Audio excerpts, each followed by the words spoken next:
pour ces instants de ta parole que nous abandonnons complètement et entièrement entre tes mains pour que ton esprit nous fasse voir ce que tu voulais que nous puissions voir, nous fasse entendre ce que nous voulions. Tu voulais que nous puissions entendre et surtout nous fasse faire ce que tu voulais que nous puissions faire.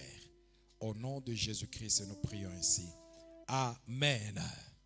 Le thème de ce matin, le veau d'or, un fondement renversé.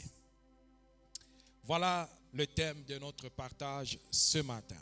Le veau d'or, un fondement renversé. Nous sommes dans le livre d'Exode, chapitre 32. Le livre d'Exode, chapitre 32, du verset 1 au verset 4. Si vous êtes avec moi, la com, qu'est-ce qui ne va pas? Pourquoi on n'a pas l'image?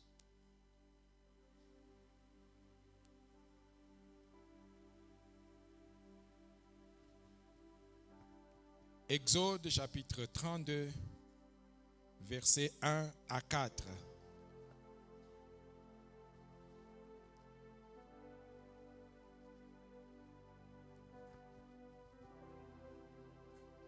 Le peuple, voyant que Moïse tardait à descendre de la montagne, s'assembla autour d'Aaron et lui dit: Allons, fais-nous un Dieu qui marche devant nous, car ce Moïse, cet homme qui nous a fait sortir du pays d'Égypte, nous ne savons ce qu'il est devenu.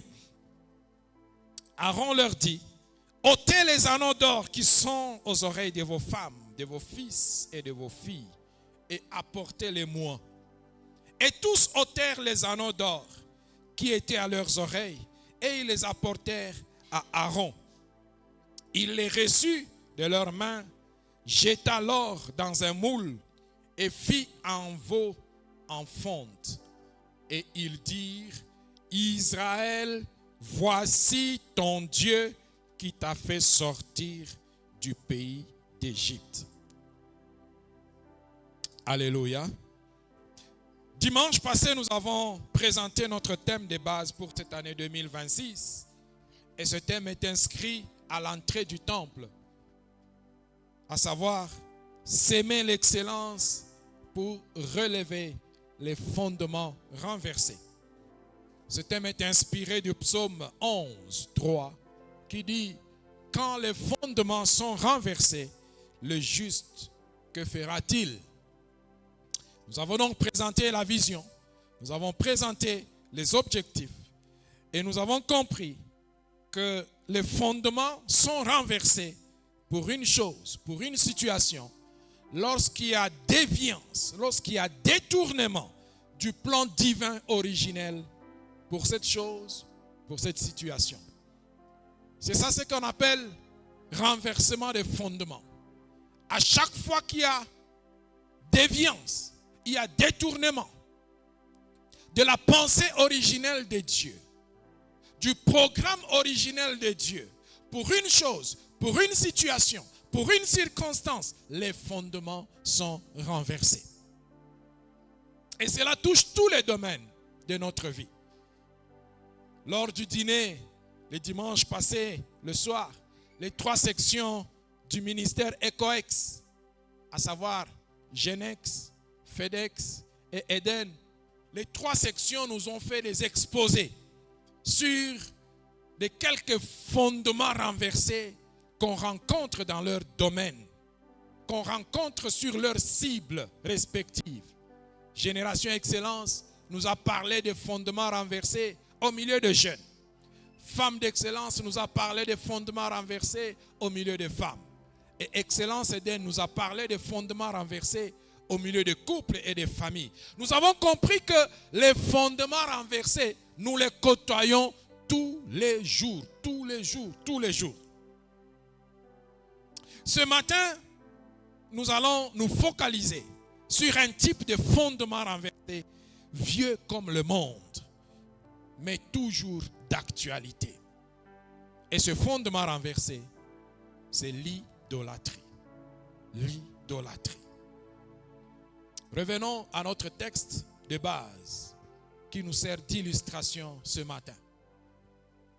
Le texte que nous venons de lire nous parle du peuple d'Israël. Ils sont sortis triomphalement de l'Égypte. Ils sont dans le désert. Ils ont déjà traversé la mer Rouge. Ils sont dans le désert. Et là, ils sont au pied du mont Sinaï.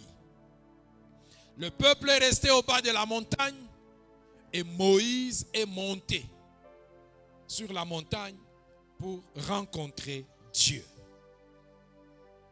Et là-bas commence un entretien entre Dieu et Moïse. Dieu donne des instructions à Moïse pour la direction de son peuple, pour la suite des événements.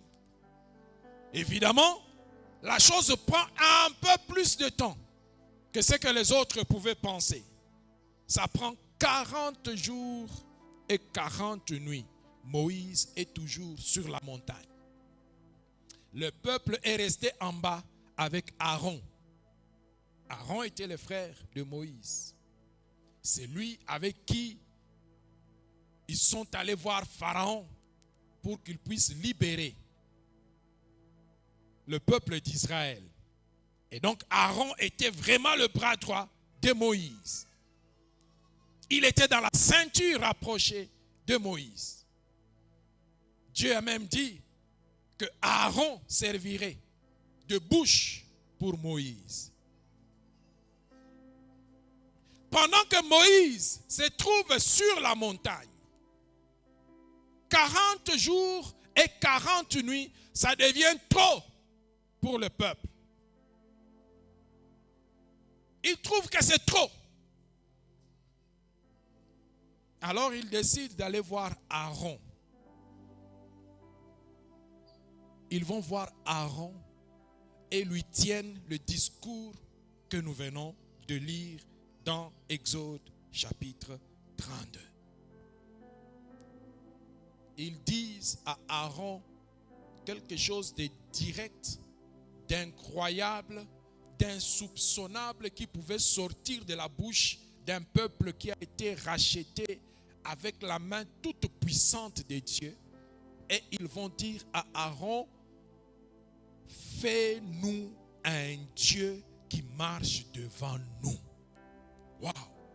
Ils n'ont pas utilisé des langages diplomatiques. Ils n'ont pas posé des questions de détour. Ils sont allés tout droit à Aaron. Aaron vient.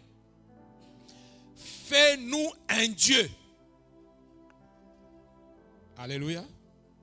Et le peuple qui parle ainsi, c'est le même peuple qui a chanté dans Exode 15. Il a chanté dans Exode 15 quand la mer Rouge s'est refermée sur Pharaon et son armée. Ceux qui avaient chanté dans Exode 15, verset 11, et qui avaient dit, qui est comme toi parmi les dieux, ô Éternel? Qui est comme toi magnifique en sainteté, digne de louange, opérant des prodiges? C'est le même peuple qui a dit ça.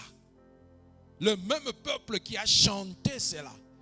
Qui va voir Aaron et lui dit, fais-nous un Dieu. Fais-nous un Dieu. Quel choc! Quelle incompréhension! Le peuple qui a vu la main de Dieu. Et là-bas, au bas de la montagne de Sinaï, ils étaient en train d'entendre les choses qui se passaient sur la montagne. Même s'ils ne voyaient pas, mais ils entendaient. Il y avait du bruit qui sortait de la montagne, qui prouvait que Dieu est là sur cette montagne. Ils vont voir Aaron et lui disent, fais-nous un Dieu, fais-nous un Dieu. Car ce Moïse, nous ne savons pas ce qu'il est devenu. Nous ne savons pas ce qu'il est devenu. À la limite, on peut encore se poser la question. Est-ce que le peuple d'Israël pensait que Moïse était leur Dieu ou quoi? Parce que c'est quand Moïse a fait 40 jours et 40 nuits qu'ils sont venus dire à Aaron, fais-nous un Dieu. Autrement dit, le Dieu qui marchait avec nous, on ne le voit plus. Et ce Dieu, c'est Moïse pour eux. C'est terrible parfois ce qu'on peut faire dans certaines circonstances et dans certaines situations. C'est terrible. Ils ont vu Dieu les délivrer par sa main toute puissante. Et des fois, je me demande si ce n'est pas la raison pour laquelle Dieu n'a pas voulu que ces gens puissent enterrer Moïse. Dieu n'a pas voulu qu'ils sachent là où le corps de Moïse serait. Je suis sûr qu'ils élèveraient un mausolée pour Moïse. Et ils continueraient à rentrer là-bas pour donner des offrandes sur la tombe de Moïse. Un peuple compliqué. Compliqué jusqu'à ce que Dieu lui-même leur a dit, ça c'est un peuple au courette. Fais-nous un Dieu. Et c'est ça exactement ce qu'on appelle l'idolâtrie. En faisant cela, ils sont tombés dans l'idolâtrie.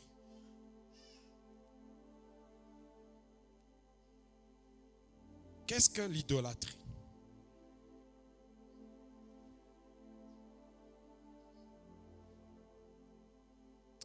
L'idolâtrie, c'est le culte rendu à des idoles ou à des créatures adorées comme la divinité même. L'idolâtrie, c'est le culte rendu à l'image d'un Dieu comme si elle était le Dieu en personne. Et c'est ce dans quoi est tombé le peuple d'Israël. Ils disent à Aaron, fais-nous un Dieu. Et Aaron écoute leur voix. Il fabrique un veau en or. Il dit, donnez-moi vos boucles d'oreilles. Donnez tout ça. Il fabrique, il se transforme en forgeron. Quand le prophète se transforme en forgeron, il change son appel. Et chaque fois que tu emprunteras la voie d'un appel qui n'est pas le tien, tu risques de te retrouver en opposition avec Dieu. Il se transforme en forgeron et il produit un veau d'or. Un veau d'or. Un veau d'or. Et les gens sont si contents. Écoutez comment ils expriment leur joie dans le verset 4. Et ils dirent, Israël, voici ton Dieu qui t'a fait sortir du pays d'Égypte. Un peuple compliqué, compliqué. Le même qui a chanté, qui est comme toi. Magnifique en sainteté. Parmi les dieux, qui est comme toi, ô Éternel, ô Éternel. Mais maintenant, ils reprennent exactement la même chose. Et ils le disent à une histoire qui ne respire même pas, qui est sortie du feu tout à l'heure, des boucles d'oreilles de leurs femmes et de leurs filles. Ils disent, voici celui qui vous a fait sortir de l'Égypte. Une histoire qui a besoin d'eux pour les transporter. C'est à cela qu'ils disent que c'est leur Dieu qui les a fait sortir d'Égypte. Idolâtrie. Quand on rend un culte à une représentation d'une divinité ou à toute autre chose, au lieu de rendre ce culte à Dieu, la divinité, c'est la définition de du dictionnaire. Mais nous savons que le culte est rendu à l'Éternel Dieu seul. Toutes les fois que tu rendras ton culte à autre chose qu'à Dieu, tu es dans l'idolâtrie. C'est un renversement de fondement. Renversement de fondement.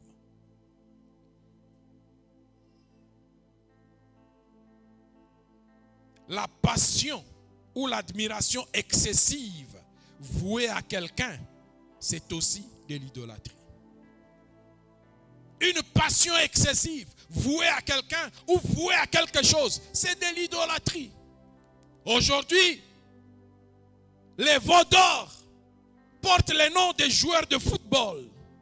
Les veaux d'or portent le nom des musiciens de grand renom. Les veaux d'or portent le nom des pasteurs.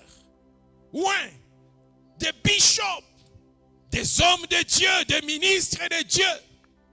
Le veau d'or aujourd'hui il est encore d'application. Nous le rencontrons sous plusieurs formes. Il y a des gens qui sont prêts à tuer. Si tu parles de leur bishop, ils jurent par leur bishop. Ils s'endorment devant la photo de leur pasteur. Ils se réveillent devant l'image de leur prophète. Ils l'ont sur le cou. J'ai vu même ici à Lubumbashi une église dans laquelle ils portent le badge de leur prophète. Et ils se baladent avec ça. Vous ne savez pas ce qu'il a fait pour moi.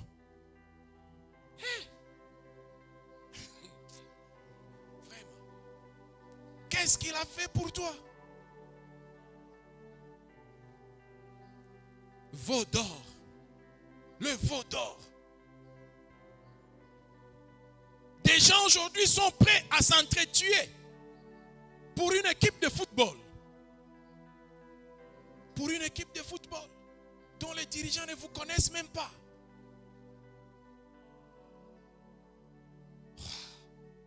Veau d'or, idolâtrie. On s'entretue, hein? Des coups de machette, des pierres, des coups de pierre. Pourquoi? Parce qu'il a parlé mal contre mon joueur préféré. Et on ajoute en français, contre notre idole. Parfois on dit des choses sans savoir ce qu'on est en train de dire. C'est notre idole. Idole du football. C'est le Dieu du football. C'est le veau d'or. Votre veau d'or. Et vous êtes un idolâtre. Idolâtre. Idolâtre. J'ai connu des gens qui ont piqué des crises, des maladies, parce que leur équipe de football a perdu. Comme c'était le cas un jour de cette semaine passée ici. Frère, ce n'est pas ça ton Dieu qui t'a fait sortir de l'Égypte. Non, non. Israël a dit, Israël, voici le Dieu qui t'a fait sortir d'Égypte. Et celui-là, c'était qui? Une histoire faite en métal. Qui n'a même pas de bouche pour parler. Qui n'a pas d'oreille pour entendre. Voici le Dieu qui t'a fait sortir de l'Égypte. Idolâtrie, fondement renversé. Il y en a qui sont passionnés à outrance pour leur conjoint, leur femme, leur mari. La Bible dit, Marie, aimez vos femmes. La Bible ne dit pas, Marie, adorez vos femmes. Alléluia. Je sais qu'il existe une expression française qui dit, je l'adore. Ce n'est pas tellement adorer dans les termes cultuels. C'est vrai, je le sais. J'ai fait des humanités solides.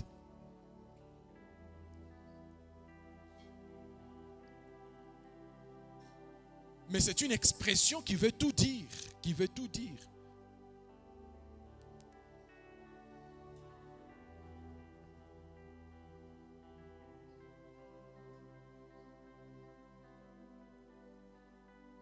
Alléluia.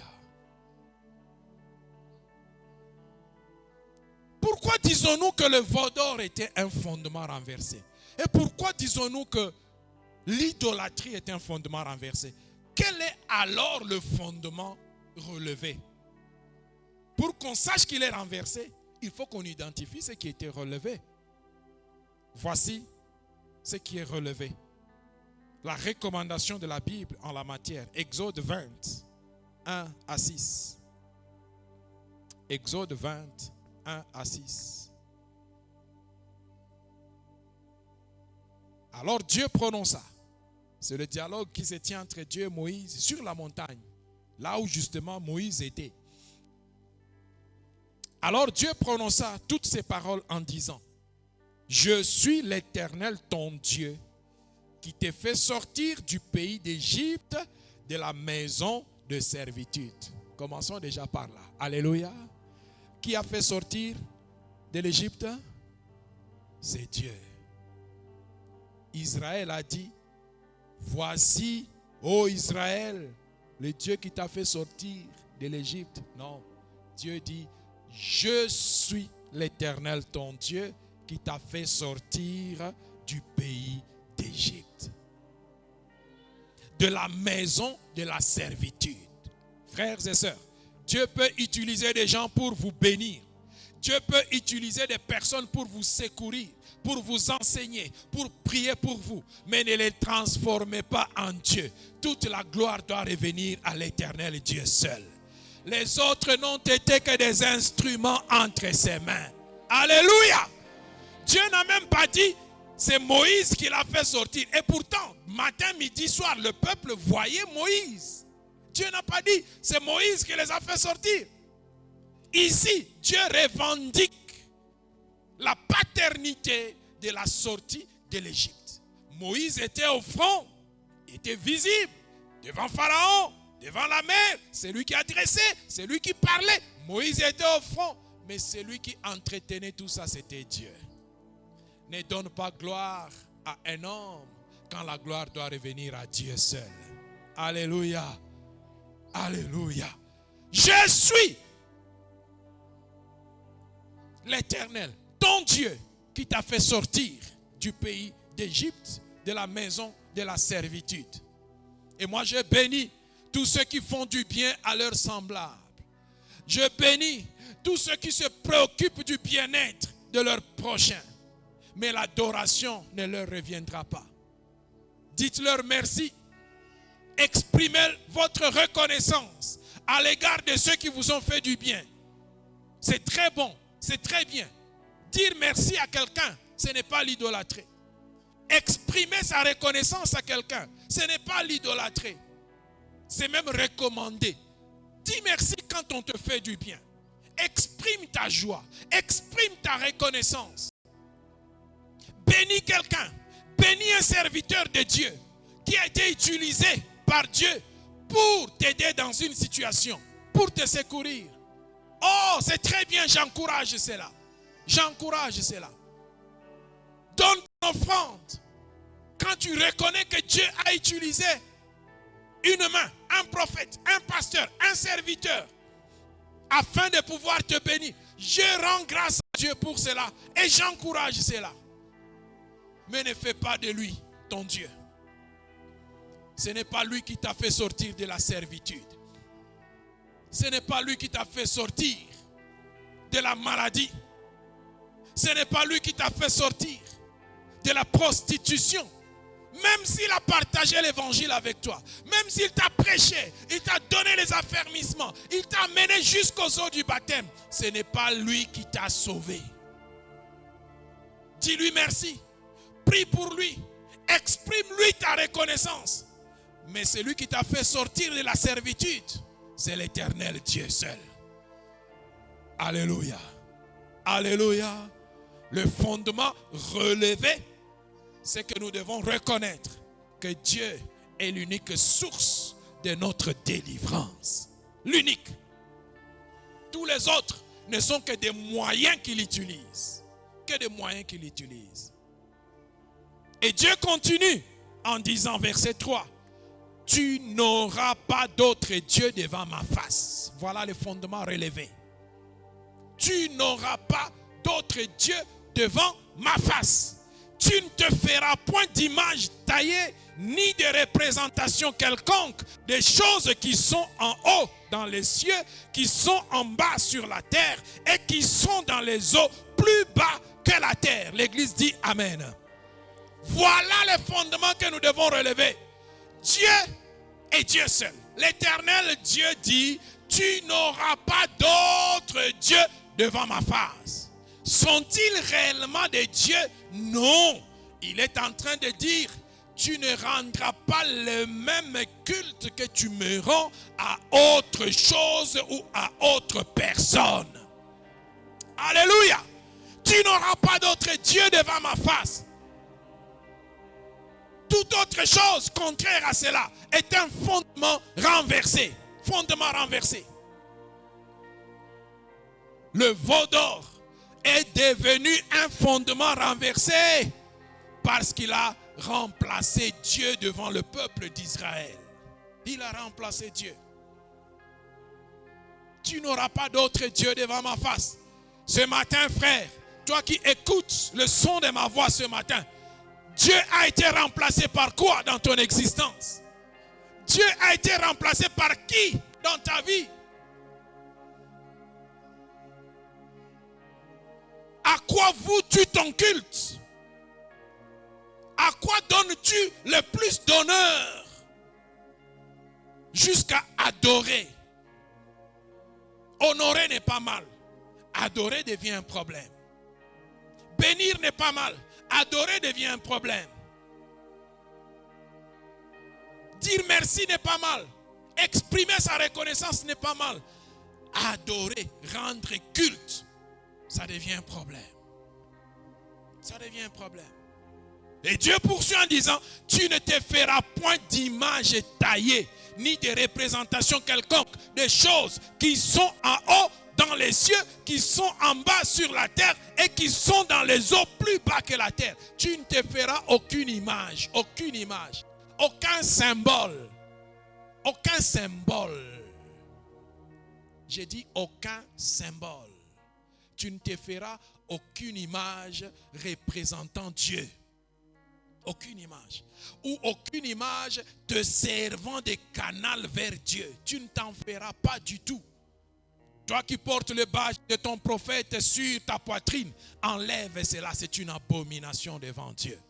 Toi qui as mis la photo de ton prophète dans ta maison, non pas comme honneur, mais comme adoration, comme culte, enlève cela parce que tu as transformé à ce moment-là ta maison en un autel pour celui-là.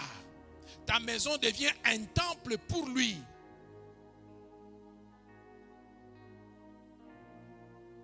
Mettez nos photos dans vos maisons pour nous honorer, mais ne les mettez pas pour nous adorer. Alléluia.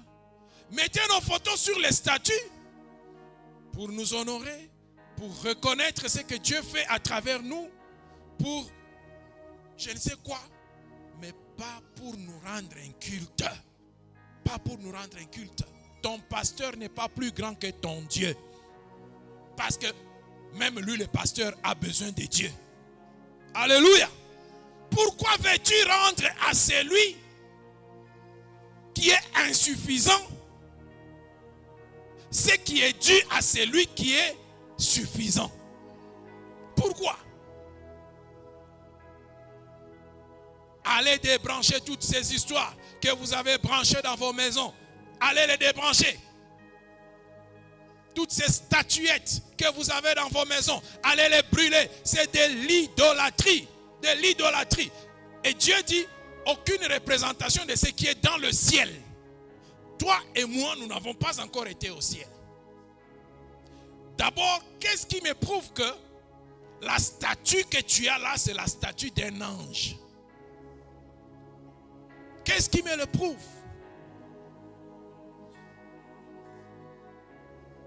Un seul est descendu du ciel pour nous parler des choses du ciel, c'est Jésus-Christ.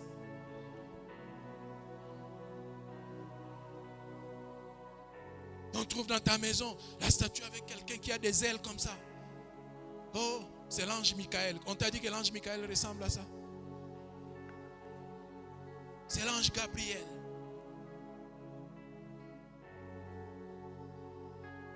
Des photos de Jésus-Christ.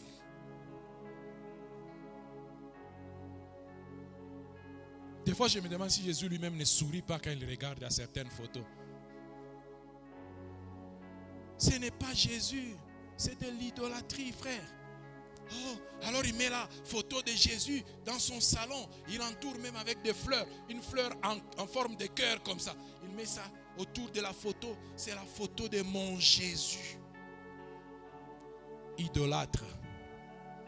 Allez enlever ces photos de vos maisons. Ce sont des photos des acteurs américains. Ils ont tourné le film Jésus. Ce sont des acteurs. Et d'ailleurs, cet homme qui a fait le film Jésus là, aujourd'hui, il commence à passer sur les réseaux sociaux pour dire enlevez ces histoires-là de vos maisons. Il a vieilli d'ailleurs, ce gars-là. Je suivais un jour, il était en train de dire enlevez ça de vos maisons. C'est un acteur. Frère, vous et moi, nous n'étions pas là quand Jésus était ici sur la terre. Qu'est-ce qui te prouve que Jésus avait une longue barbe? Qu'est-ce qui te le prouve? Nous Nous n'étions pas là, il n'y avait pas d'appareil photo. Il n'y avait pas de réseaux sociaux. Donc certaines choses, si nous exerçons juste notre bon sens, tout simplement, ok? Si nous exerçons juste notre bon sens, nous comprendrons que on nous a menti pendant longtemps. On nous a menti pendant longtemps. Enlevez les statues de cette femme-là de vos maisons. Enlevez les statues. Ce n'est pas elle, enlevez ça.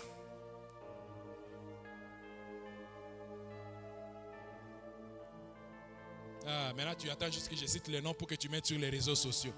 Je ne vais pas citer. Enlever ça, c'est de l'idolâtrie. C'est de l'idolâtrie. Je suivais à la télévision un documentaire à l'occasion des fêtes de fin d'année ici. Une église avec une petite statue représentant Jésus. Et l'officiant du culte, il vient et puis il baise le pied de la statue là. Je dis, oh non, veau d'or. Ce n'est qu'une statue faite de mains d'homme qui n'a pas d'oreille pour entendre, qui n'a pas d'yeux pour voir, qui n'a pas de bouche pour parler. C'est de l'idolâtrie. Quelqu'un m'a dit un jour, j'ai besoin de ça pour me concentrer, pour me faire une bonne image dans ma prière. J'ai dit, c'est de l'idolâtrie. Nous avons le Saint-Esprit pour nous aider à atteindre ces résultats-là. Alléluia. Pour m'approcher dans la présence de Dieu, j'ai besoin du Saint-Esprit. Le Saint-Esprit fait ça mieux que la statue que tu as devant toi là. Tu n'as pas besoin d'artifice pour atteindre le divin. Quelqu'un comprend ça? Tu n'as pas besoin d'artifice pour atteindre le divin. Non. Tu as besoin du Saint-Esprit. Du Saint-Esprit. Le veau d'or, c'est un fondement renversé. Un fondement renversé. L'idolâtrie. Fondement renversé.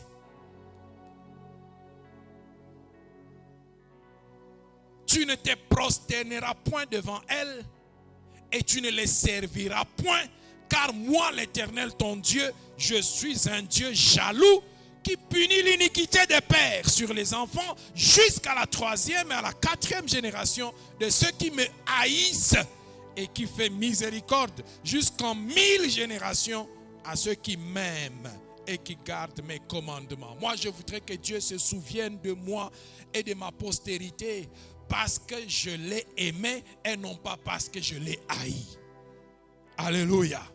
Parce qu'alors, ma postérité jusqu'à la 1000e génération sera bénie. Sera bénie. Frère, ce que tu fais aujourd'hui se répercutera sur tes enfants. Sache-le, il n'y a rien pour rien dans ce monde. Et dans le monde spirituel, les choses sont interconnectées. Interconnectées. Fais attention à ce que tu fais aujourd'hui. Fais très attention. Les loges mystiques dans lesquelles tu te trouves aujourd'hui, tu penses que c'est pour toi seul. Non, c'est jusqu'à ta génération qui viendra. Tu es en train de mettre en péril des vies innocentes. Innocentes. Ils auront l'Éternel Dieu comme leur ennemi s'ils héritent de la haine que toi tu as engendrée par ton idolâtrie. Gloire soit rendue à Dieu, parce qu'en Jésus-Christ, le cordon ombilical qui nous retenait avec nos familles idolâtres a été coupé. J'appartiens maintenant à la famille de Dieu. Que les idolâtres payent leur propre prix. Je ne paierai pas le prix de quelqu'un qui a refusé de recevoir Jésus. Moi, j'ai reçu Jésus. Le cordon ombilical a été coupé.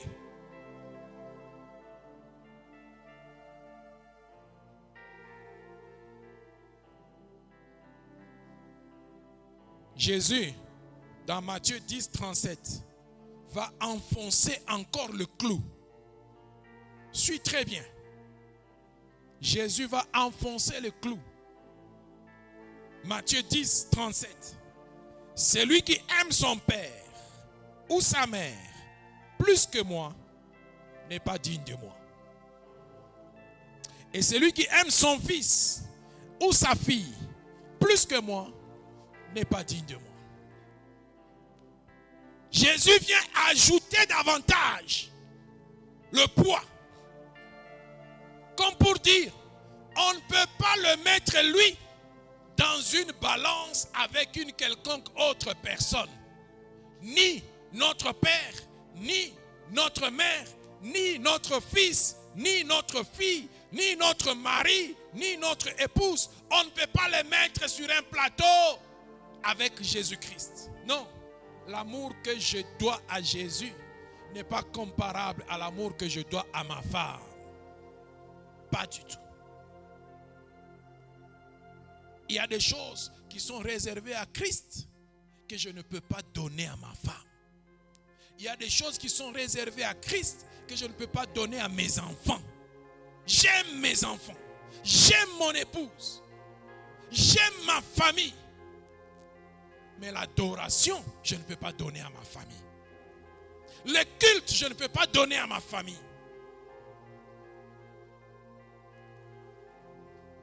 Et je ne peux pas prendre ma famille comme un alibi pour ne pas rendre culte à Dieu. Je ne peux pas. Je ne peux pas prendre ma femme, mon mari comme un alibi pour ne pas que je puisse servir Dieu. Non. Je ne peux pas. Jésus dit, si tu fais cela, tu n'es pas digne de moi. Voilà les fondements relevés. C'est quand la priorité est donnée à Christ. C'est quand Dieu, l'éternel Dieu seul est reconnu. C'est ça les fondements relevés. Les choses que nous devons rétablir. Nous avons dit, s'aimer l'excellence pour relever les fondements renversés. Si le veau d'or, c'est les fondements renversés. L'excellence dont on parle, c'est l'adoration et le culte dû à l'éternel notre Dieu seul. À l'éternel notre Dieu seul. L'idolâtrie est une abomination devant Dieu. Frères et sœurs, l'idolâtrie est une abomination devant Dieu. Une abomination. Une abomination. Et durant cette année, que personne ne soit trouvé dans l'idolâtrie. KCCE, personne ne soit trouvé dans l'idolâtrie. C'est un fondement renversé. Nous refusons toutes sortes de fondements renversés. Cette année et pour l'éternité. Nous refusons cela. Au nom de Jésus-Christ. Quelles sont quelques sources de l'idolâtrie? Des choses qui favorisent l'idolâtrie, qui alimentent l'idolâtrie. J'en ai retenu 4. Premièrement, l'ignorance du seul vrai Dieu. L'ignorance ou la méconnaissance du seul vrai Dieu. Ça ouvre la porte à l'idolâtrie. J'ai appelé cela l'idolâtrie sincère. Tu es sincèrement idolâtre. Véridiquement idolâtre. Acte 17, versets 22 à 25, nous parle du discours de Paul dans l'aréopage, devant les érudits philosophes. Paul prend et il fait un discours important, un discours assez politique, assez diplomatique, mais très spirituel. Suivez ce que Paul dit. Paul, debout au milieu de l'aréopage, dit: Hommes athéniens, je vous trouve à tous égards extrêmement religieux. Vous comprenez comment il les approche, n'est-ce pas? Il reconnaît qu'ils sont très religieux. Car en parcourant votre ville et en considérant les objets de votre dévotion, J'ai même découvert un hôtel avec cette inscription à un Dieu inconnu. Waouh! À un Dieu inconnu. Les Athéniens, les Grecs, les gens de l'Antiquité avaient plusieurs dieux, plusieurs divinités. Et chaque divinité avait son temple, avait sa statue, avait sa représentation, ses prêtres, ses prêtresses. Et Paul, en parcourant la ville d'Athènes, il trouve une statue devant laquelle on a écrit à un Dieu inconnu. Ils avaient tellement de dieux qu'ils en ont offert même à un Dieu inconnu.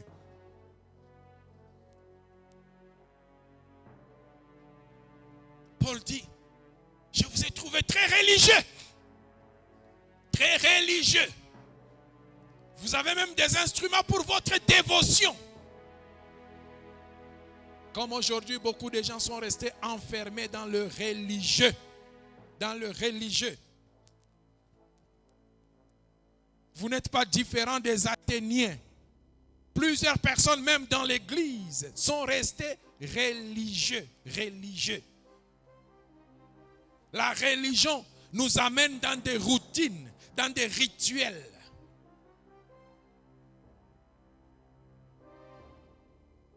Mais Paul poursuit pour dire, ce que vous reverrez sans le connaître, c'est ce que je vous annonce. Le Dieu inconnu de vous, c'est lui que je viens vous annoncer. Autrement dit, les Athéniens étaient dans l'idolâtrie parce qu'ils ne connaissaient pas Dieu. Ils ne connaissaient pas Dieu. Personne n'avait encore proclamé Jésus-Christ pour ces gens. Voilà ce que j'appelle une idolâtrie sincère. Ils sont sincères. Personne ne leur a parlé de Dieu. Personne ne leur a dit qu'il avait un Dieu créateur en dehors de nos dieux que nous connaissons. Personne. Ils sont sincèrement dans l'erreur, mais ils sont quand même dans l'erreur. Voilà pourquoi Paul reconnaît qu'ils sont religieux. Ils croient en une divinité, à une autorité suprême invisible. Ils croient en cela. La preuve, c'est qu'on a même des statues dans votre ville. Donc je trouve que vous êtes spirituels.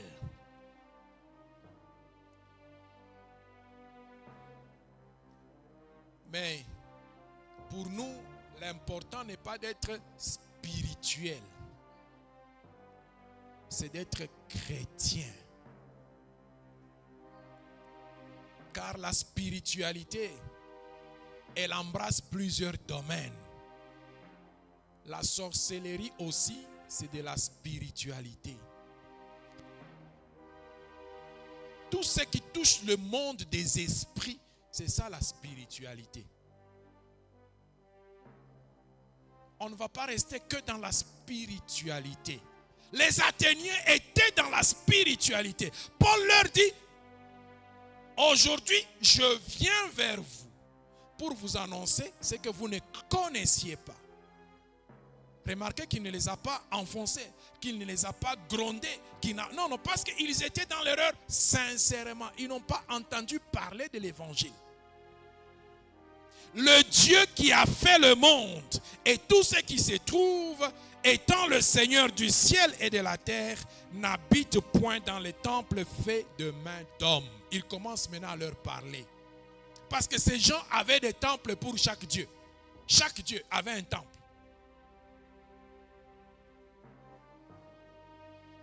Il n'est point servi par des mains humaines comme s'il avait besoin de quoi que ce soit. Lui qui donne à tous la vie, la respiration et toutes choses. Plusieurs personnes sont dans l'idolâtrie parce qu'ils sont ignorants. Ils ont besoin de la lumière de la parole de Dieu. Et c'est cette lumière que je suis en train d'apporter ce matin. Paul l'a fait pour les Athéniens ce jour-là. Dieu m'utilise ce matin pour l'apporter à quelqu'un qui est encore religieux, qui n'est que dans la spiritualité. Dieu m'appelle ce matin, m'envoie ce matin pour te dire que celui qui donne la respiration, celui qui donne le mouvement, celui qui donne l'être, c'est l'Éternel Dieu seul. Et lui n'a pas besoin que tu lui dresses un temple fait de mains d'hommes. Non, il veut habiter dans ton cœur. Dans ton cœur. Cette maison ne sert qu'à nous protéger contre la pluie. Dieu n'a pas besoin de ça. Dieu a besoin de ton cœur. On peut se retrouver sur la rue, nous aurons exactement le même exaucement à nos prières que si nous sommes assis dans ce temple. Dieu n'a pas besoin de briques et de ciment. Dieu a besoin de ton cœur. Alléluia. C'est Dieu que tu ne connais pas, c'est lui que je suis venu t'annoncer ce matin. Si tu es assis ce matin dans ce temple, si tu me suis en ligne, toi qui es religieux, toi qui es ritualiste, spiritualiste, tu aimes les choses de l'esprit, mais tu ne connais pas l'esprit. Je viens t'annoncer l'esprit supérieur.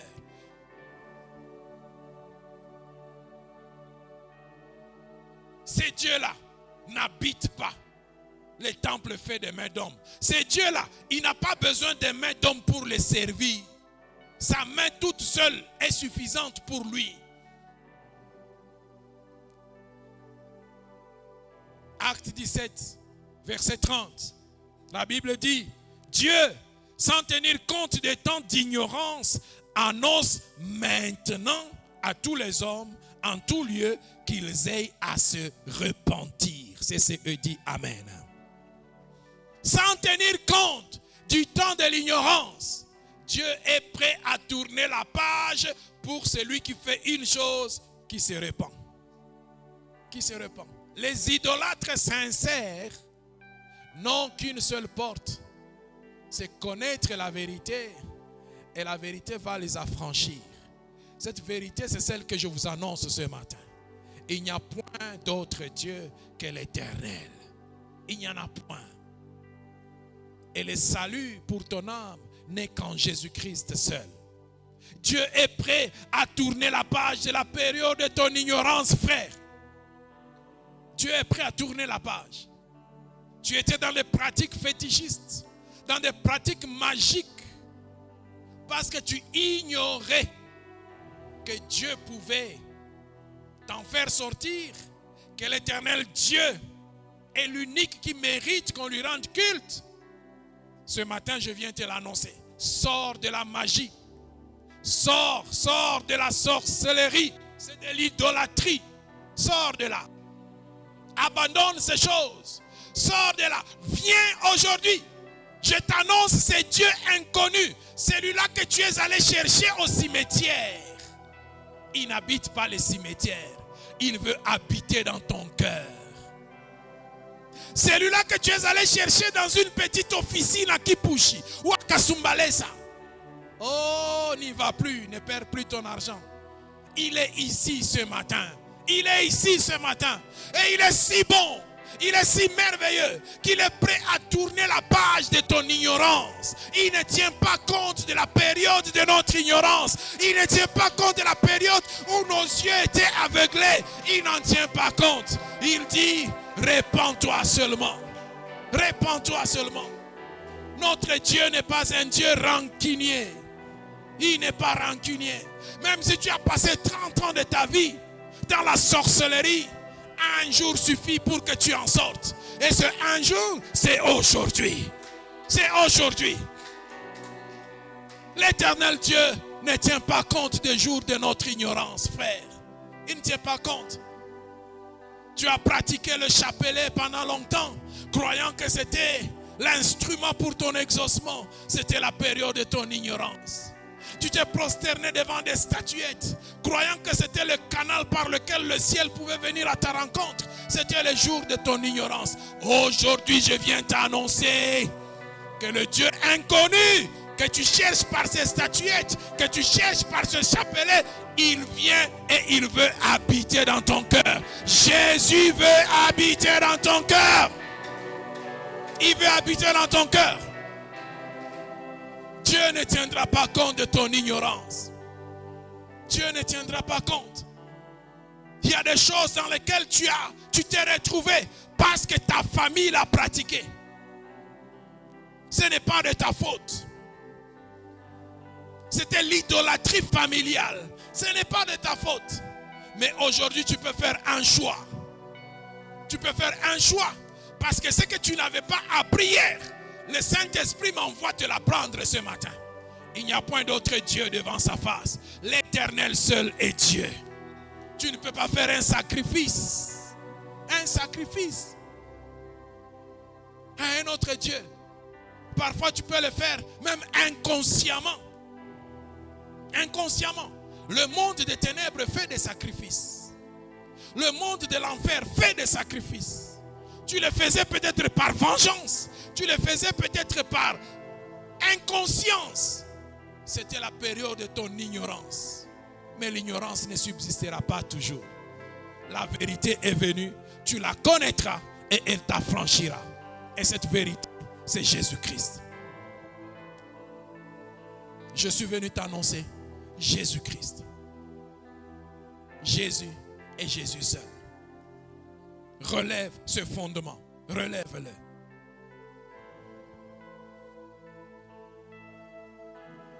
Ne participe plus aux œuvres infructueuses. Surtout avec les familles. Il y a des choses pour lesquelles tu ne dois plus participer. Aujourd'hui, tu as appris les choses de Dieu. Ne participe plus.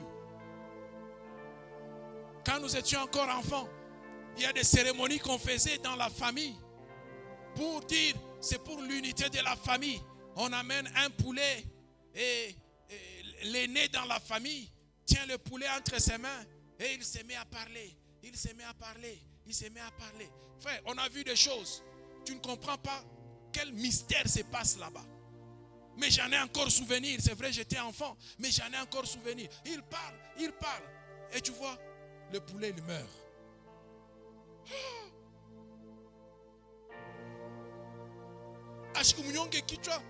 Non. Il parle, il parle. Et puis tu vois comment la poule est en train de partir.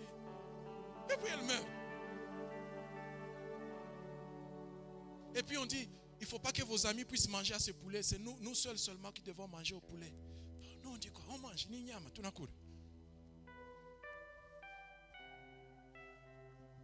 Mais c'était le jour de notre ignorance. Ignorance. Ignorance, frère. C'est pourquoi la Bible dit, n'apportez pas foi à tout esprit. Parce qu'aujourd'hui, si quelqu'un vient ici et dit, je suis prophète, que je vous prouve que je suis de Dieu, amenez-moi un poulet. Vous amenez un poulet, puis il parle. Vous allez ouvrir une église pour lui ici. Il y a des gens qui font, homme de Dieu, homme de Dieu. Non, homme du diable. Homme du diable.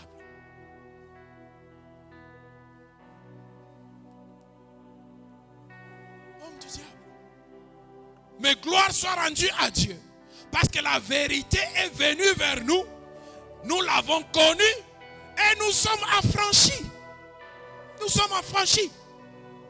Le cordon spirituel avec ma famille a été coupé. J'appartiens à Christ. Et mes enfants sont sous la couverture du sang de Jésus. Aucun poulet n'a plus besoin d'être sacrifié. Aucun.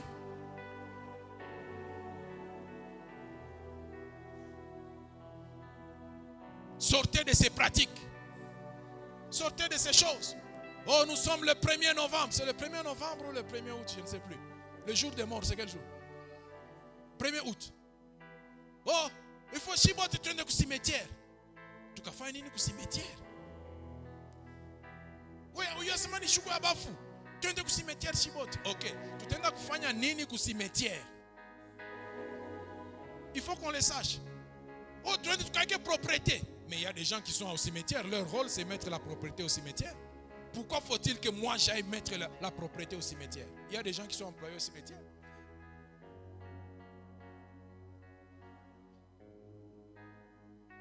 Et puis quand vous arrivez au cimetière là-bas, vous entourez la tombe et vous commencez à pleurer. Yo, de pour Yendaka. Yo, de pour toi Chaka. Vous êtes en train de parler à un esprit. Et le cimetière, il y a beaucoup d'esprits errants. Est-ce que vous comprenez ce dans quoi vous êtes en train de vous mettre?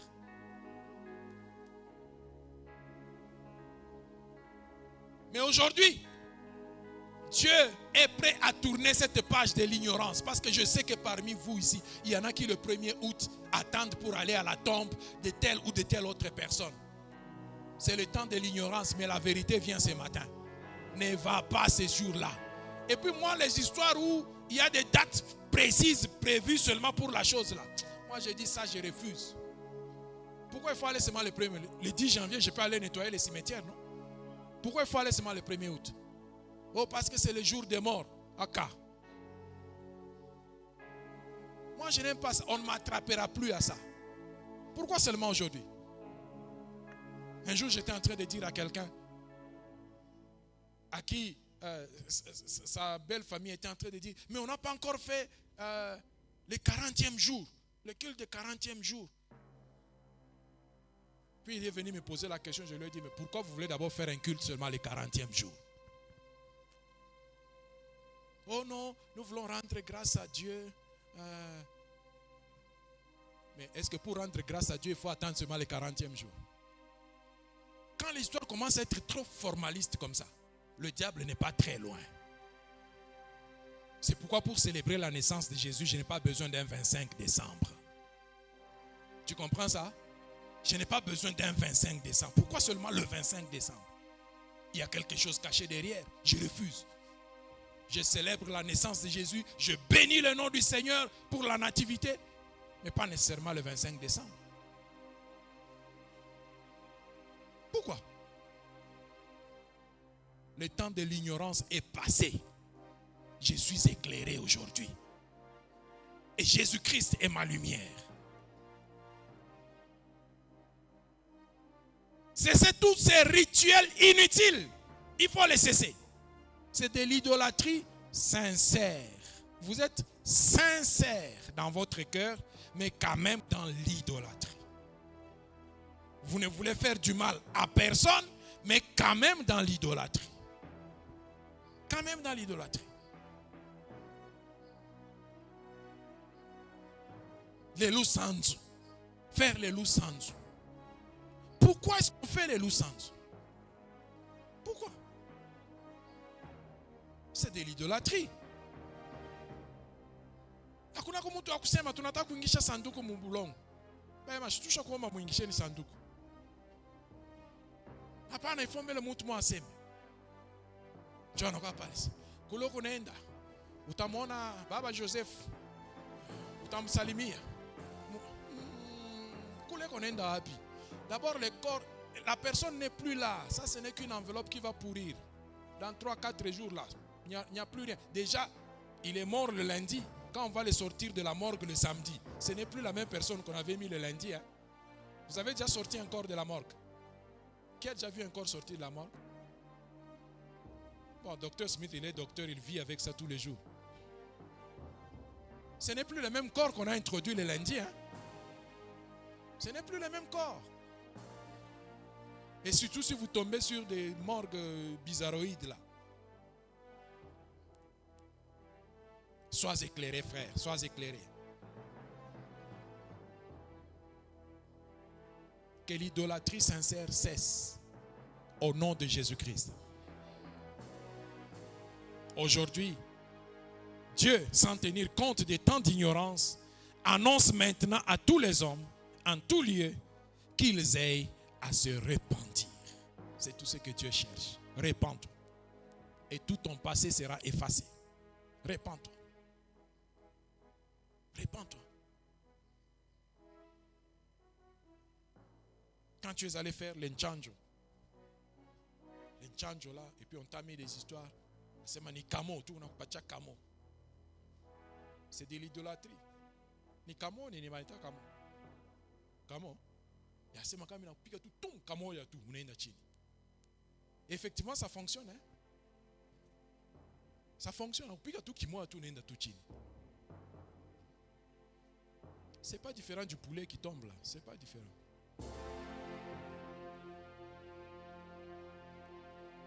Parce que ça se passe au niveau spirituel.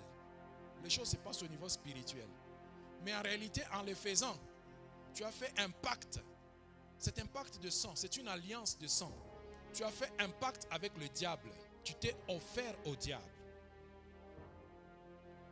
Tu as fait un pacte avec le diable.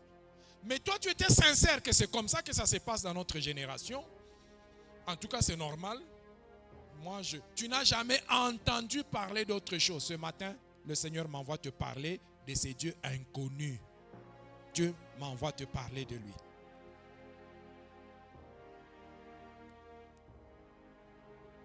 On t'a donné une poudre à mettre sur le visage pour enlever le masque qu'on a mis sur ton visage. Mais en réalité, on t'a donné le masque justement sur ton visage. Toi, tu l'as pris consciemment et normalement. Tu l'as pris pas comme si tu voulais faire du mal à quelqu'un. Non, tu l'as pris normalement. C'est comme ça que ça se passe dans nos coutumes ou dans notre environnement. Tu l'as mis normalement. Mais c'est ton temps d'ignorance. En réalité, tu es en train de faire de l'idolâtrie. Pour qu'on puisse m'aimer, pour qu'il puisse laisser sa femme là-bas et qu'il puisse venir vers moi, Bébaïki. Et puis quand il viendra, mets ça dans sa nourriture. Tu le fais sincèrement. Mais quand même dans l'erreur. Dans l'erreur. L'idolâtrie sincère reste de l'idolâtrie. Ça reste de l'idolâtrie. Sortez de cela. Laissez ces histoires. Venez à Jésus. Venez à Jésus. Venez à Jésus. L'Église dit Amen. Première source, donc, l'ignorance. L'ignorance peut te rendre idolâtre sans que tu le saches. Mais tu es quand même idolâtre. Deuxième source, l'influence nocive de l'entourage. L'influence nocive de l'entourage. L'entourage, ce que tu vois dans ton entourage peut te rendre idolâtre. Revenons au veau d'or.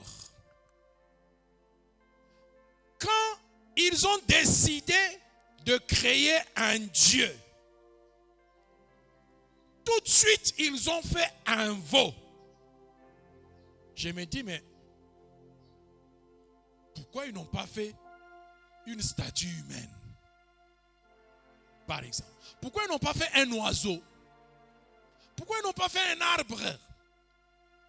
Ils ont fait un veau. Pourquoi ils n'ont pas fait un poisson? Une grenouille là, ou un gros poisson, tilapia. Oh Israël, voici tilapia qui vous a fait sortir de l'Égypte. Non, ils ont fait un veau. Pourquoi un veau? C'est une influence inconsciente de l'Égypte. Ces gens viennent de l'Égypte. En Égypte, ils étaient entourés du polythéisme. Et le veau faisait partie des choses représentatives des dieux. Le veau, la vache, ce sont des choses représentatives des choses divines. Et beaucoup de peuplades à l'époque autour qui étaient polythéistes utilisaient le veau pour représenter certaines réalités spirituelles ou même certaines divinités. Voilà pourquoi la première des choses qui leur est venue en tête, c'est faire un veau. Comme cela s'est passé en Égypte. Et d'ailleurs, ils avaient toujours l'Égypte dans leur tête. Maman Esther nous a dit le dimanche que c'est facile de sortir de l'Égypte. Mais faire sortir l'Égypte de nous, c'est très compliqué. Quand ils ont traversé la mer Rouge, ils sont passés de l'autre côté. Même dans leur louange qu'ils faisaient, c'était toujours une louange nuancée par l'Égypte. Qui est comme toi parmi les dieux? Il parlait de quel Dieu? Qui est comme toi ils en connaissent combien? Ou ils en ont connu où? C'est en Égypte. Il les compare à ceux qu'ils ont vécu en Égypte. L'Égypte les a tellement influencés, les a rendus tellement idolâtres tout en étant peuple de Dieu. Même chose aussi aujourd'hui. Tout en étant sauvés, mais nous sommes influencés par des pratiques idolâtres, par des situations idolâtres, des comportements idolâtres. Et nous produisons aussi notre veau d'or. Et Dieu, pour prévenir son peuple de cela, les a mis en garde. Deutéronome 18, versets 9 à 12. La Bible dit, lorsque tu seras entré dans le pays que l'Éternel ton Dieu te donne, tu n'apprendras point à imiter les abominations de ces nations-là. L'Église dit Amen. Tu n'apprendras point à imiter leurs abominations. Parmi leurs abominations, il y avait quoi? L'idolâtrie. Passer les enfants au fil de l'épée. Sacrifier leurs enfants. Il y avait l'idolâtrie. Et c'est l'une des raisons pour lesquelles Dieu avait choisi d'exercer son jugement contre ce peuple. Dieu les a chassés de là. Pourquoi? Parce que c'était un peuple idolâtre, méchant. Et Dieu leur dit, quand vous allez entrer là-bas, Canaan est déjà occupé. Je vous envoie vers Canaan. Je vous envoie vers le lieu où coule le lait et le miel. Mais il y a des peuples que vous allez rencontrer. Il y a des nations qui vont vous environner. Ne faites rien de ce qu'ils font. Ne vous laissez pas influencer par eux. Leurs abominations, ne les imitez pas. Frères et sœurs, notre entourage peut être une source de notre idolâtrie. Sans le savoir, on commence à copier certaines pratiques idolâtres. Idolâtres. Aujourd'hui, avec les réseaux sociaux, il y a beaucoup de choses qu'on voit et inconsciemment, on commence à les répéter. Inconsciemment. Que cela ne soit pas fait ici au nom de Jésus-Christ.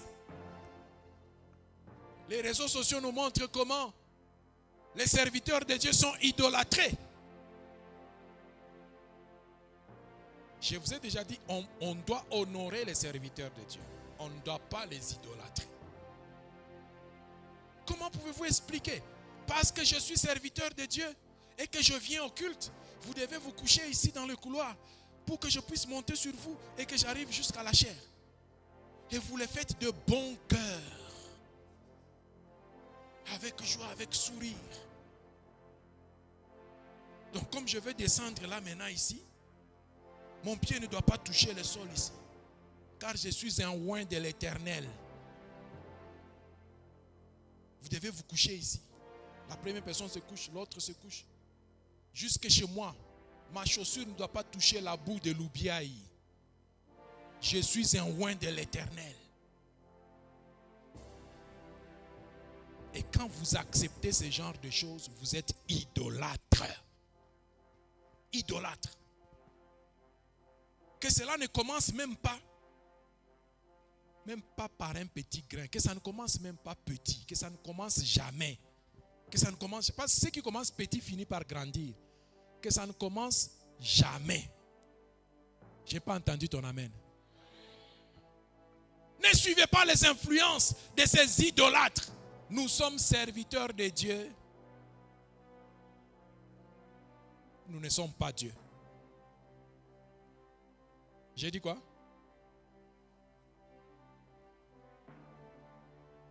Ne nous donnez pas ce qui doit être donné à Dieu.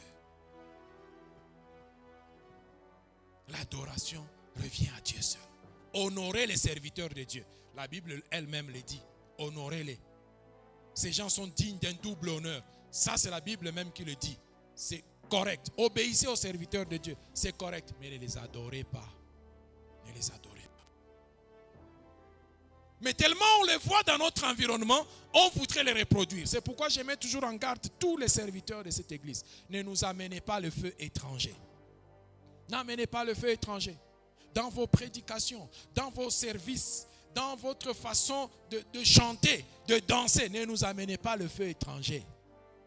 Nous savons danser, mais quand la danse commence à ressembler à un feu étranger, on sait aussi remarquer ça. On sait remarquer. Alléluia. Quand le service prophétique commence à ressembler à un feu étranger, on sait que ça c'est un feu étranger. On n'agit point ainsi chez les excellents. Quand les appels de fonds commencent à ressembler à un feu étranger, on sait que ça c'est un feu étranger. On n'agit point ainsi chez les excellents. Je suivais à la télé, je ne sais pas si c'est à la télé ou sur les réseaux sociaux,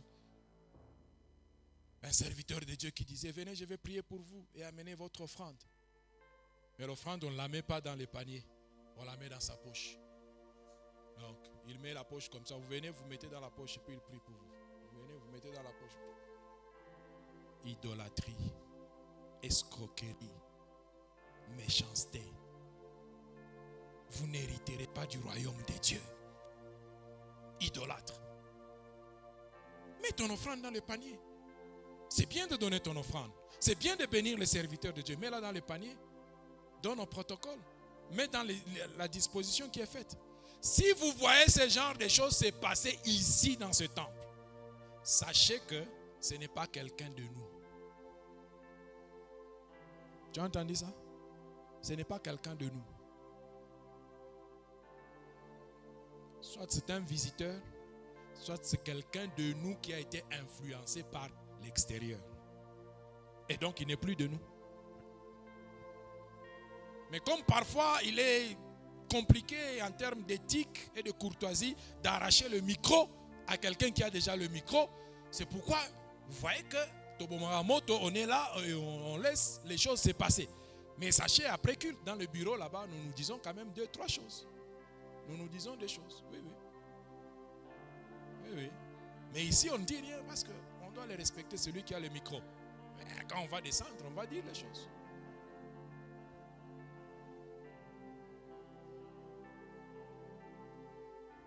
Alléluia. L'influence extérieure peut te rendre idolâtre. Troisième source, la recherche de la gloire et de la reconnaissance.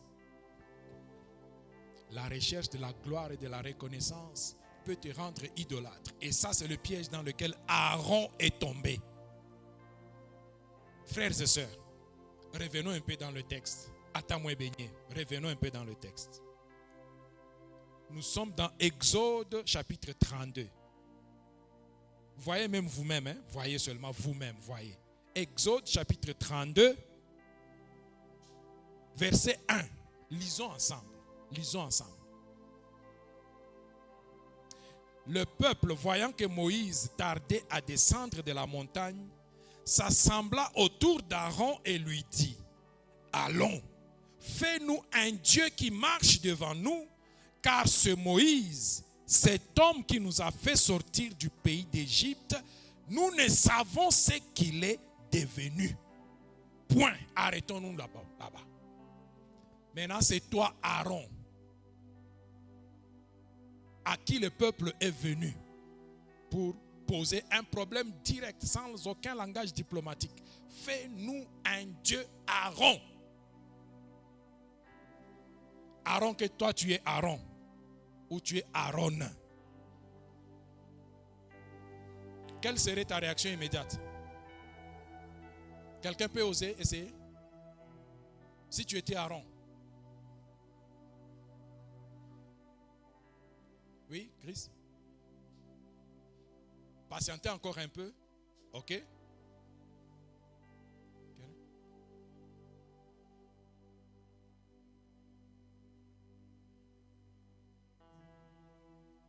Que Dieu te bénisse. Tu mérites d'être pasteur. C'est ça. C'est que Aaron devait leur dire. Vous venez me demander un Dieu. Hein? Ils n'ont pas employé un autre terme. Hein? Ils ont dit, donne-nous un Dieu. Aaron était prophète. Alléluia. Aaron était prophète. Ce n'est pas un inconnu. La bouche que Dieu utilisait.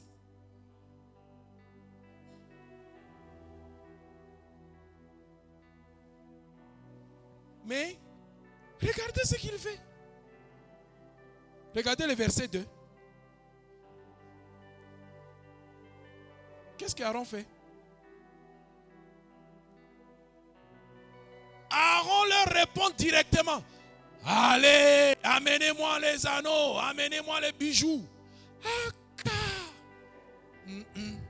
Là, il y a quelque chose. Il y a anguille sous roche. Il y a anguille sous roche. En tout cas, simplement, consciemment, la première des choses aurait été, attendez d'abord, qu'est-ce qui se passe? Vous cherchez un Dieu alors que vous venez de voir l'Éternel Dieu vous faire sortir de l'Égypte. Vous cherchez un autre Dieu. Non, Aaron dit, vous voulez un Dieu? Pas de souci. Amenez-moi les bijoux. Mais en réalité, ça trahissait quelque chose d'inconscient. La recherche de la gloire. La recherche de la reconnaissance. De toutes les façons, moi je me dis, je crois que Aaron était aussi fatigué d'être numéro 2. Ça fait plaisir d'être numéro 1. Aaron dit, ok, voilà l'occasion. La voix du peuple, c'est la voix de Dieu. Je vous dis, en matière de Dieu, il n'y a pas de démocratie. L'Éternel seul est Dieu.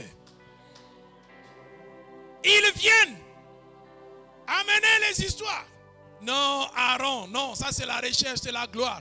Aaron a dit, il y a une opportunité pour moi de devenir le nouveau Moïse. Il y a une opportunité pour moi d'être reconnu. D'être reconnu. De toutes les façons, c'est quelque chose qui était déjà monté à leur cœur, à lui et à Marie, à Myriam, sa sœur. Nombre 12. Nombre 12, versets 1 à 2. Marie et Aaron parlèrent contre Moïse au sujet de la femme éthiopienne qu'il avait prise. Car il avait pris une femme éthiopienne. Écoutez maintenant ce qu'ils disent. Myriam et Aaron, les bandoukou de Moïse. Ils disent ceci. Est-ce seulement par Moïse que l'Éternel parle? N'est-ce pas aussi par nous qu'il parle? Donc la semence était dans Aaron. Cette semence-là était dans Aaron. C'est pourquoi il n'a pas résisté quand on lui a dit, fais-nous un Dieu. Ah frère, le discours était très brutal. Normalement, Aaron devait mettre un frein. On n'a pas dit, trouve-nous à manger. Non. Oh, donne-nous de l'eau à boire dans ce désert. Non. Fais-nous un Dieu. Frère, ça c'est trop fort. C'est trop fort. Aaron n'avait pas le droit de dire, amenez les bijoux. Non, il n'avait pas le droit. C'était la trahison de quelque chose qui se trouvait déjà dans son cœur. C'est juste l'opportunité qui s'est présentée. Plusieurs personnes seront idolâtres quand l'opportunité se présentera. Ils ne le sont pas encore, car cette opportunité traîne à venir. Plusieurs seront idolâtres. Plusieurs.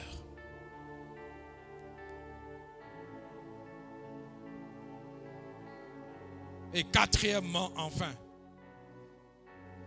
source de l'idolâtrie, l'impatience. L'impatience. Le veau d'or est venu parce que ces gens ont attendu Moïse pendant longtemps. Ils n'avaient plus envie d'attendre plus de autant de jours qu'ils avaient attendu. Ce Moïse-là, il est parti. Et pourtant, il était monté sous leurs yeux, sur la montagne. Et ils étaient au bas de la montagne. Ils voyaient des effets qui se passaient sur la montagne. Donc forcément, Moïse devait être quelque part. Mais ils ont été impatients. Frères et sœurs, l'impatience peut t'amener dans l'idolâtrie. L'impatience peut t'amener à chercher des voies détournées. L'impatience peut t'amener à te frayer un chemin là où Dieu ne l'a pas tracé. L'impatience peut t'amener à être idolâtre et à produire un veau d'or. L'impatience, l'impatience. Je veux avoir mon ministère. Impatience maintenant. Je veux avoir mon église. Je veux avoir ma famille. Je veux avoir mon épouse. Je veux l'impatience.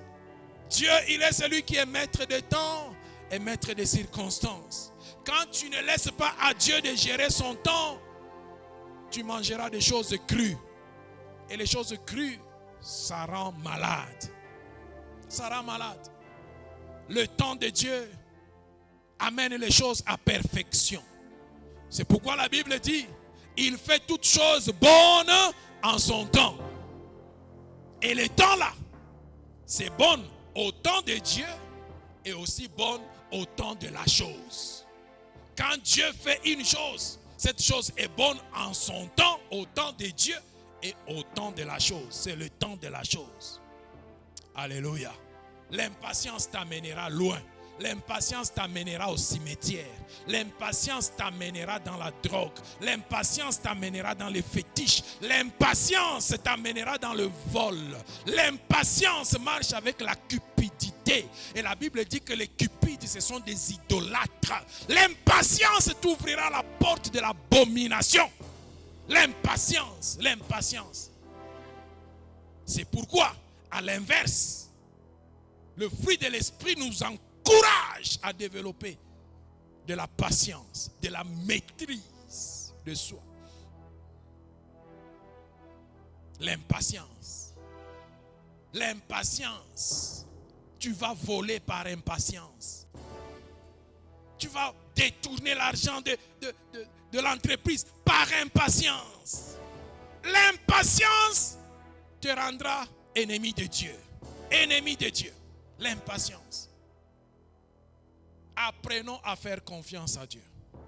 Faisons confiance à Dieu. Laissons-le mener les choses selon son chronogramme. Selon son chronogramme.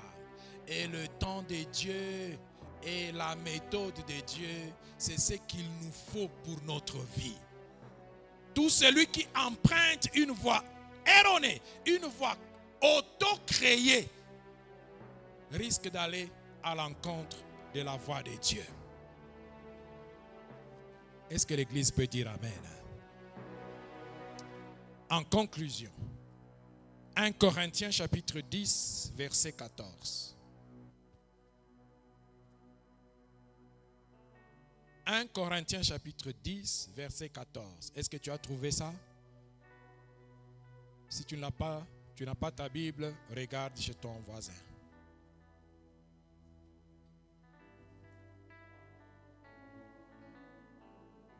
La Bible dit ceci. C'est pourquoi mes bien-aimés, continuez le reste. Je reprends. C'est pourquoi mes bien-aimés, fuyez l'idolâtrie. Fuyez l'idolâtrie. C'est un fondement renversé. Le veau d'or ne doit pas rester debout. Il ne restera pas debout. Et quand Moïse est descendu de la montagne, la première chose qu'il a faite, après avoir balancé les tables qu'il avait en main, il est allé directement détruire le veau d'or. Il est allé détruire le veau d'or. Le veau d'or ne doit jamais rester debout. Jamais. Il ne doit pas rester debout. Jamais. Il a détruit le veau d'or.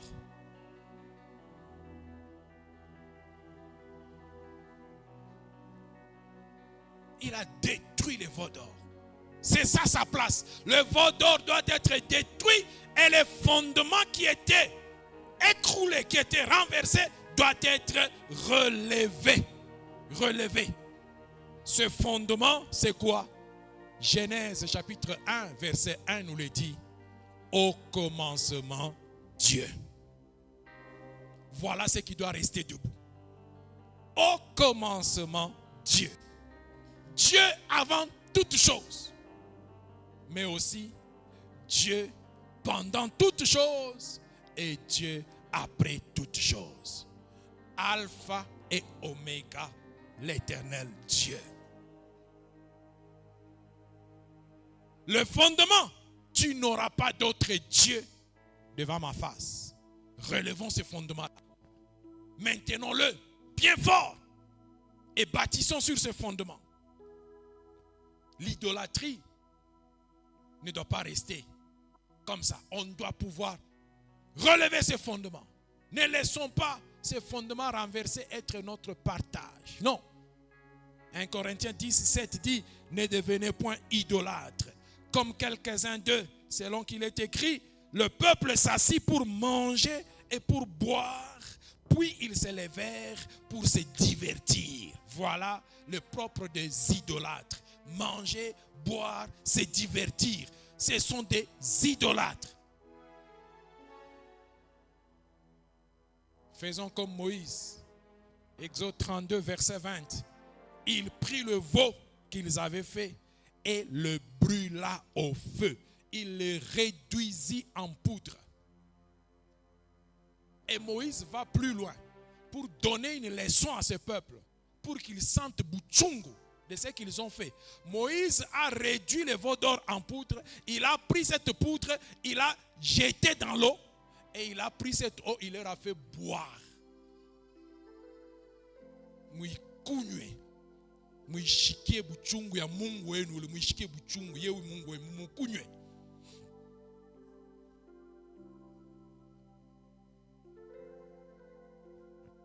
Je n'ose pas te dire l'indigestion que tu peux avoir quand tu bois de la poudre d'or. Je n'ose pas te dire, il y a des médecins ici, ils peuvent me le dire. En tout cas, tu te souviendras que tu as bu quelque chose. Tu te souviendras. Ça sera une leçon pour toi. Mais Dieu ne veut pas arriver à cela avec nous. Alléluia. Dieu ne veut pas arriver à cela avec nous. Ces choses ont été écrites pour que ça nous serve de leçon.